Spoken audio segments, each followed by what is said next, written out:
Bonjour, j'espère que vous allez bien. Moi, j'ai vraiment hâte de représenter une nouvelle vidéo en lien avec l'inflammation, les thématiques des prostaglandines et les outils qu'on peut utiliser pour accompagner ces processus. On reste donc sur cette thématique de douleurs menstruelles et des outils qu'on peut utiliser pour moduler ou accompagner l'inflammation. On a vu pas mal d'outils dans les vidéos précédentes, comme les acides gras avec le l'EPA, le DHA, la thymoquinone qu'on trouve dans l'huile de nigel et aussi toutes les plantes et bien sûr les polyphénols qu'on peut utiliser, pour accompagner ces processus. Aujourd'hui, je vais vous présenter une nouvelle, molécule que moi j'ai découvert il y a pas longtemps. C'est aussi un acide gras et en fait, qui est pas encore très connu et peut-être très utilisé, mais qui a vraiment des résultats assez intéressants. Donc j'ai fait quelques petites, recherches, pour voir un peu d'où cette molécule elle vient, comment les mécanismes d'action vont procéder, les études qui ont été faites et aussi, bah, leur action sur, les problématiques de douleurs menstruelles et même d'endométriose et tout syndrome qui est associé à ces maladies-là. Pour ceux qui ne me connaissent pas encore, moi c'est Léonie, je suis naturopathe et sur cette chaîne, je vous présente tout ce qu'il y a à savoir sur la nutrition, la médecine alternative, les maladies, les processus inflammatoires et le bien-être gynéco. Donc que vous soyez ici pour accompagner une problématique au naturel, que vous ayez une question en lien avec le bien-être ou tout simplement parce que vous voulez rester au meilleur de votre forme, vous êtes ici au bon endroit et ne bougez pas. On va voir un peu d'où vient ce PEA. Je vous mets aussi le mot complet, de cet acide parce que, j'arrive pas à le prononcer sans bugger. Donc en fait cette molécule, elle a déjà été en quelque sorte, utilisée dans les années 30 sans vraiment, connaître ses mécanismes et ses bienfaits. Effectivement, on a eu des médecins en fait qui remarquaient, une amélioration de l'état de santé de jeunes enfants qui souffraient de maladies inflammatoires, liées à des rhumatismes et en fait, ils ont remarqué que quand ils leur, donnaient des jaunes d'œufs en grande quantité, ils observaient une amélioration de ces troubles, inflammatoires, sans forcément faire de lien avec, la notion de PEA. C'est un peu plus tard, dans les années 50 qu'on va se pencher sur cette action du jaune d'œuf et en fait pour découvrir qu'il va, contenir, entre autres, ce PEA. À ce moment-là, on va commencer à s'intéresser et on l'utilisera déjà pour traiter les symptômes, par exemple de la grippe, de l'immunité ou bien aussi des affections respiratoires. Ça sera utilisé sous un nom de médicament qu'on appelait l'impulsine. Ce médicament, il a un petit peu, été oublié parce qu'on n'avait pas vraiment de preuves concrètes, on ne connaissait pas vraiment les mécanismes d'action réels de ce PEA. Donc ça a un petit peu été, balayé et mis de côté pendant un moment. Ça sera que plus tard, autour des années 90 que, ce cas va être un peu plus étudié, par une neurologue et cette, dame, elle va découvrir un peu davantage, de choses sur ce PEA, notamment ses mécanismes d'action. Déjà, on découvre que c'est une molécule qui est en réalité aussi produite naturellement par le corps humain. C'est une sorte de système, en fait, qui va permettre de modérer les processus inflammatoires et surtout, modérer, en fait, les activités, des mastocytes, donc qui sont les cellules, plutôt responsables de l'inflammation et de l'immunité. Aussi ces mastocytes, ils vont, libérer en quantité, massive, par exemple de l'histamine, des cytokines, aussi des prostaglandines pro-inflammatoires et donc ce PEA, en fait, il va permettre de modérer l'expression de ces mastocytes. Par la suite, on va aussi, on va continuer à se pencher un peu sur ses bienfaits et puis aussi ses mécanismes. On va remarquer quelques années plus tard, en fait, que le PEA, il a une action sur, le système endocannabinoïde. C'est un système, que je développerai certainement dans une autre vidéo aussi en lien avec l'inflammation. Mais déjà pour savoir que c'est un système inné, naturel que le corps il a en fait, qui consiste à gérer la douleur, gérer l'inflammation et produire en fait des molécules de bien-être, de détente ou de soulagement de la douleur. C'est le même système qui est utilisé par exemple quand on, prend de la CBD, qui va avoir cet effet relaxant et sédatif, sans avoir l'effet psychotrope, par exemple, observé des substances qui sont riches en THC. Donc ce système, on développera peut-être une autre fois. Plus tard aussi, autour de 2005, on va aussi découvrir que le PEA, il a une action sur un certain récepteur, qui est au creux des cellules. C'est le récepteur PPAR alpha. C'est un récepteur qui va bloquer la production de molécules inflammatoires comme, une fois de plus, les cytokines et aussi la fameuse COX-2 dont j'ai parlé dans d'autres vidéos qui va en fait, lancer, la production de prostaglandines pro-inflammatoires. Et donc ce PEA, il va, venir au niveau de la cellule, il va activer ce récepteur, qui lui va modérer, la production de processus inflammatoires. Autour des années 2008-2010, on a ensuite effectué des recherches pour rendre le PEA assimilable et utilisable directement par l'organisme.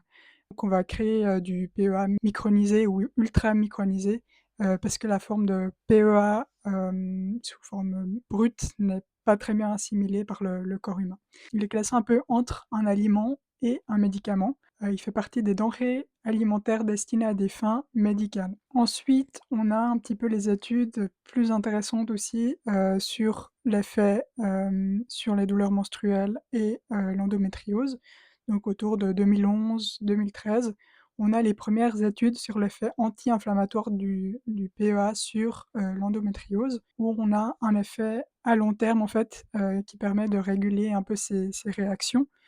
Donc en prenant sur une certaine durée, sur quelques mois, on aura des résultats plutôt favorables sur, les symptômes douloureux, les inflammations et plus tard, donc presque jusqu'à aujourd'hui, autour de 2025, on aura également, d'autres études qui vont confirmer ces effets anti-inflammatoires, mais également quelque chose d'intéressant, c'est, aussi l'effet, sur l'inflammation aiguë.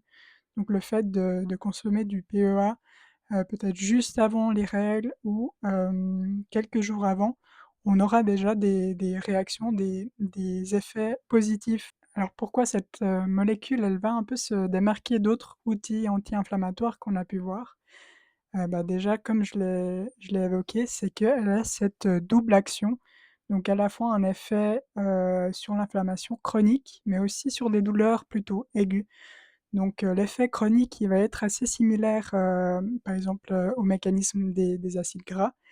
Le fait que ce PEA va s'intégrer aux membranes cellulaires pour modifier l'activité inflammatoire du terrain, mais aussi activer ce récepteur PPAR alpha qui va reprogrammer en fait l'expression, des gènes sur quelques mois. Et ensuite, bah, on a cet effet aigu, donc là je le mets plus en comparaison aux plantes qu'on a vues comme le curcuma, comme le gingembre, mais aussi la nigelle, pour son action sur la COX-2, donc pour limiter la libération de prostaglandines pro-inflammatoires, qui est plutôt intéressant à utiliser, juste avant, cette poussée d'inflammation. Et bien sûr, il y a cette activation du système endocannabinoïde, qui va avoir un effet relaxant, antidouleur, qui va calmer aussi les spasmes utérins. Et selon les études, on aurait des effets positifs les heures qui suivent, la prise, donc qui peuvent vraiment soulager sur le moment, ces douleurs. Autre effet positif et qui est super important, c'est que, ce PEA n'a pas, d'effet d'accoutumance ni d'effet secondaire qu'on peut remarquer pour certains anti-inflammatoires. C'est une molécule que le corps produit lui-même, donc qui connaît bien, qui sait gérer, donc il pourra totalement la tolérer, l'utiliser, la gérer, comme il le souhaite. On n'aura pas ces problématiques, qu'on peut parfois observer. Autre chose d'intéressant, ça peut être un point positif, mais peut-être un peu moins intéressant dans certains cas. On verra un peu plus tard, mais ce PEA n'a pas d'impact sur les hormones. Donc en fait, dans le cas d'approche naturelle, c'est vrai qu'on a pas mal de plantes qui peuvent, agir sur les systèmes hormonaux, par exemple, l'équilibre, progestérone-œstrogène. Le problème, c'est que, pas mal de plantes, en fait, sont déconseillées ou à éviter, quand on a des antécédents de cancers hormonodépendants ou bien qu'on a des personnes de la famille qui ont eu des cancers, parce qu'on a une action sur ces systèmes d'hormones. Donc on a des très bonnes plantes qui peuvent être utilisées, mais qui auront pas mal de contre-indications et qui seront, à utiliser avec précaution. Dans le cas du PEA, eh ben, en fait, on aura une action intéressante sur l'inflammation, donc on a quand même un outil à utiliser, si on ne peut pas prendre, typiquement ces plantes pour, équilibrer le système hormonal. On aura un effet un peu apparenté aux acides gras qui eux aussi n'auront pas une action directe sur les hormones, mais vont aider à réguler le terrain et les processus inflammatoires. Et un autre aspect bénéfique aussi, indirect, c'est que ça va aussi soulager ce qu'on appelle l'endobelly, donc aussi les problématiques digestives comme le ballonnement, comme les troubles du transit qui peuvent, venir en lien avec les douleurs menstruelles. Donc ce déséquilibre digestif peut aussi être amélioré en appliquant ce PEA. On trouve dans l'alimentation des formes de PEA sous forme, disponible et je dirais terminée. Donc bien sûr, on a les fameux jaunes d'œufs, qui sont un peu à la source de ces découvertes. On a les cacahuètes, on a la lécithine de soja et la lucerne. Donc ça, c'est un peu les 4 principales. On a aussi d'autres formes qui en contiennent. Par contre, c'est des formes qui sont assez, restreintes, on n'aura pas un dosage très puissant. Typiquement pour le jaune d'œuf, il faudrait en consommer une grande quantité, ce qui peut pas forcément être bénéfique pour, d'autres aspects, par exemple la digestion, la santé du foie. Mais juste savoir que ces formes de PEA sont disponibles, au niveau alimentaire et qui sont aussi naturelles. Donc ça, c'est plutôt les formes déjà finies et disponibles de PEA. Après on a, énormément de sources en fait qui sont, sous une autre forme, où là en fait le corps il va puiser dans ces sources et transformer par lui-même ce PEA. Donc là on va un petit peu entrer dans l'aspect, du paradoxe parce que en fait ces sources d'acides, qui sont nécessaires à la production de PEA, c'est des sources d'acide palmitique. Donc qu'est-ce qu'on va retrouver? On va retrouver l'huile de palme, on va retrouver l'huile et le lait de coco, le beurre, les fromages à pâte dure, aussi les viandes et par exemple les graisses comme le sein-d'eau. Donc là, bien sûr, on va rentrer, dans ce fameux paradoxe parce qu'on sait tous que, ben, l'huile de palme, hem, c'est un véritable désastre nutritionnel et environnemental. D'un point de vue de la nutrition, c'est une huile qui est extrêmement pro-inflammatoire. Et aussi, sous la forme qu'on la connaît et comment elle est utilisée. C'est vrai qu'elle est souvent, utilisée et trouvable dans les produits, transformés très industriels. Donc en plus, cette huile, elle est surchauffée, elle est transformée, elle est hydrogénée, donc on aura une huile encore plus oxydative, plus inflammatoire. Donc d'où cet aspect, cette étiquette très négative qu'on a de l'acide palmitique et de l'huile de palme de manière générale. Si on parle d'une huile ou d'un acide palmitique qui est plutôt sous forme brute, par exemple si on a une huile de palme qui est richement, extraite, qui est sous forme, propre, qui a pas été transformée, ou par exemple si on a une huile de coco vierge, si on a un beurre cru de bonne qualité, qu'est-ce qui va se passer au niveau du corps? Là, on aura soit un effet, anti-inflammatoire parce que le corps va l'utiliser pour produire du PEA, soit un effet pro-inflammatoire, parce que sa consommation va être excessive, ses mécanismes de transformation, vont être saturés et on aura plutôt une production de prostaglandines pro-inflammatoires parce que les cellules immunitaires vont être activées en excès. Donc si vous consommez, plutôt, cet acide palmitique de manière brut et propre. Donc là, on va un petit peu parler des bienfaits quand même de cet acide palmitique. Donc le corps, il va déjà aussi l'utiliser comme un carburant. Il va aussi permettre, de solidifier les membranes cellulaires, donc on en a de toute façon besoin. Et aussi, par exemple, l'huile de palme sous forme propre, elle est très riche en vitamine E, donc elle a aussi un côté antioxydant. Donc là, on voit aussi que, ben, les aliments sont jamais, complètement mauvais ou complètement bons. Ça dépend vraiment des contextes, ça dépend de la transformation, de l'utilisation et aussi de la capacité du corps à les utiliser. Ensuite, bah, une partie aussi de cet acide, palmitique va justement être utilisée et va être transformée par une enzyme pour produire le PEA. On aura en fait l'acide palmitique qui va être soudé à de l'éthanolamine par des enzymes et en fait qui va permettre la production du PEA. Dans le cas des compléments, avec du PEA, en fait les laboratoires ils vont utiliser la même technique, que le corps il a. C'est qu'ils vont aussi souder de l'éthanolamine à cet acide palmitique et utiliser ces processus de transformation pour obtenir du PEA. Bien sûr, là, il faudra aussi faire attention à l'éthique des laboratoires. Généralement, les labos qui utilisent de l'acide palmitique, ils vont devoir se tourner vers des huiles de palme qui ont été, extraites de manière durable, donc qui auront des certifications, par exemple RSPO. Je mettrai aussi, quelques points clés, quelques critères pour qu'on puisse considérer un complément de PEA d'une manière éthique et surtout utile, aussi en termes de dosage. Il y a aussi certains labos qui vont plutôt utiliser la noix de coco pour extraire cet acide palmitique. Juste observer que ces labos soient dans les normes de qualité et puis d'éco-responsabilité. Donc quel intérêt en fait de prendre, des compléments alors que le corps il est tout à fait capable, de faire ce processus lui-même? Cette molécule sous forme finie, elle sera surtout intéressante et vraiment conseillée, ben, pour les personnes qui ont des problématiques, d'inflammation chronique. Par exemple, bah, si je prends le cas d'endométriose, en fait, le problème c'est que ces lésions de l'endomètre, ces processus de prolifération de tissus, ils vont provoquer, bah, cette inflammation de manière chronique. Le corps il va recevoir des stimulations, des stress sur une longue durée.